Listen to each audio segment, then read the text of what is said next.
Two men hauling a wild boar were on their way home when one of them suddenly noticed something. His expression turned tense in an instant. The two hurried over to take a look and found the long-dead skeleton of a man. Nearby lay a long spear. Friday recognized it at once as a weapon used by cannibals, and judging from the tracks and signs around the area, it seemed cannibals had been visiting this deserted island often. The two men immediately grew on edge. To prevent an encounter with the cannibals before it happened, they needed to find the cannibals' camp. Not long after, they discovered an altar left behind by the cannibals. From the ash on the ground Robinson had burned through, Robinson could tell the cannibals had been there only recently. At that news, Friday quickly covered up the tracks they had made earlier. He told Robinson that neither of them should go out again for now, so they wouldn't end up being noticed and targeted by the cannibals. But Robinson was not the type to hide away in a treehouse. He insisted that he had a gun and that the cannibals stood no chance against him. Friday, however, warned him, cannibals are the kind who remember everything. They don't stop until they get what they want, and the harder the target is to deal with, the more they want to eat the person. Hearing that, Robinson immediately lost confidence. Soon after, Robinson set a trap near the treehouse. The mechanism was simple. As soon as someone triggered it, the parrot trapped inside would be released and sent back to the treehouse. The next day, the cannibals arrived on the island. This time they caught two victims, clearly planning to cook them on the spot. When they moved through they stumbled into the trap.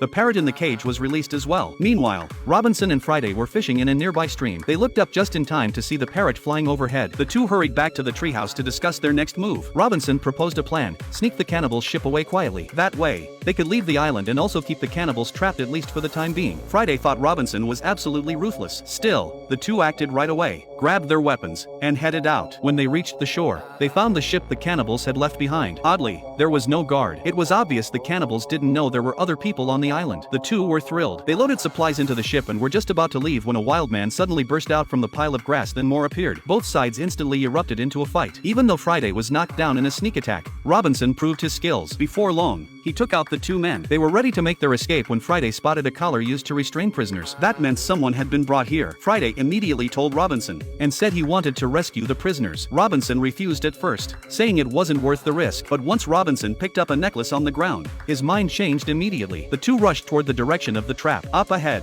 a large group of cannibals appeared, and with them were two living captives. Right as the cannibals were about to leave, Robinson and Friday decided to circle around and set up an ambush. Soon, the cannibals arrived at the area where the trap had been laid. Then, suddenly, a huge net dropped and trapped them. The two moved fast, charging out and taking care of the wild men caught in the net. Friday had wanted to rescue the prisoners inside the net, but when he saw the cannibal leader's face, he froze. He recognized him. This was the same man who had once planned to eat him. At that moment, the cannibals rushed out from the net too. With no other choice, the two could only rescue one person first and retreat temporarily. But when they pulled off the captive's hood, they realized the one they had saved was none other than their enemy Santa. Years earlier, when both sides were fighting over treasure, Santa and his people had even battled them directly. In the end, though, the two still brought him back to the treehouse. Friday wanted to kill him. Robinson, on the other hand, thought, since they had already rescued him, he wanted to hear what Santa had experienced. Santa said he could die, but before he died, he had to go rescue another captive. Hearing this, Robinson smiled. He didn't believe it. The man who had once killed even his own men for treasure was now willing to sacrifice himself to save someone else.